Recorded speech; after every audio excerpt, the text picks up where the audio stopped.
Odisha block level आसिला नूतन निजुक्ति। यही जो नूतन निजुक्ति आसी गोटे हूँ सीईओ आ गोटे हूँ अकाउंटेंट।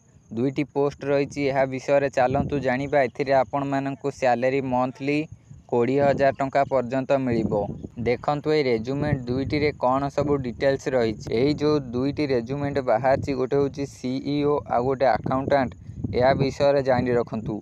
देखंतु पोस्ट नेम रही सीईओ एंड अकाउंटेंट।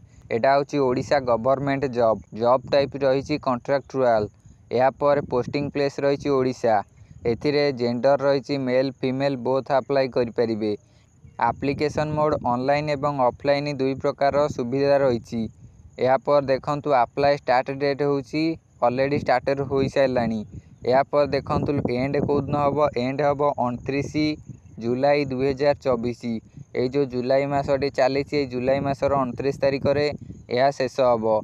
ए देखंतु एजुकेशन आपणकर कौन रहा दरकार। जो CEO post chief executive officer.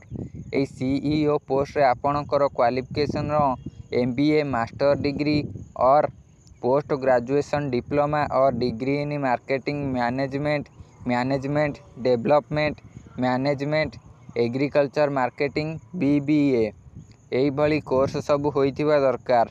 या पर देखंतु अकाउंटेंट पोस्ट रे आपणकर एजुकेशन क्वालिफिकेशन PGDCA किंबा BCA होइथिबा दरकार।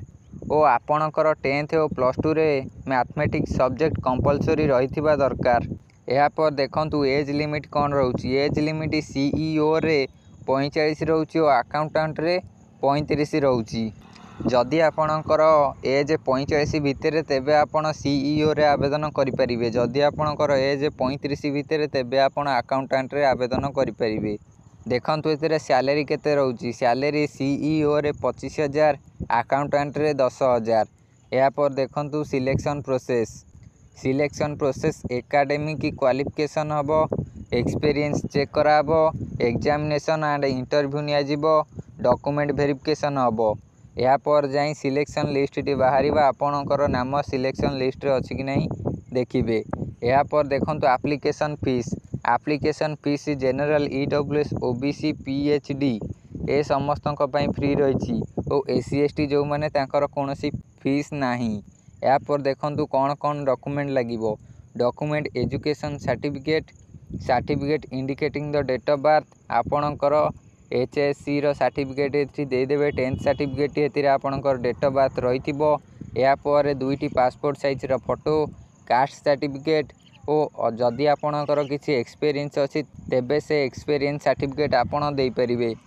ए देखंतु ऑफिशियल नोटिस टी मध्य एथि देई देइछि। आपण माने एहा को पढि नै परिबे। एठी देखंतु ए ऑफिशियल नोटिस टी डाउनलोड मारिया को ऑप्शन देखैछि। डाउनलोड मध्य करि नै परिबे। एठी आपण मानकु क्लियर देखा जाउनी। आपण डाउनलोड मार देबे। या पर पढ़ी नेबे।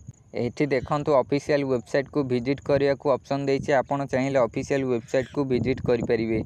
देखंतु मु क्लिक करूछि। एबे ऑफिशियल वेबसाइट को ये रीडायरेक्ट होई जिवो। ए देखंतु आपण माने सब किछि जानि पारले। तथापि मु आपण मानकु एई वेबसाइट रो लिंक मु डिस्क्रिप्शन बॉक्स रे दे देबी। आपण आसी एठी सब किछि आउ थरे पढ़ि नेबे चेक कर नेबे।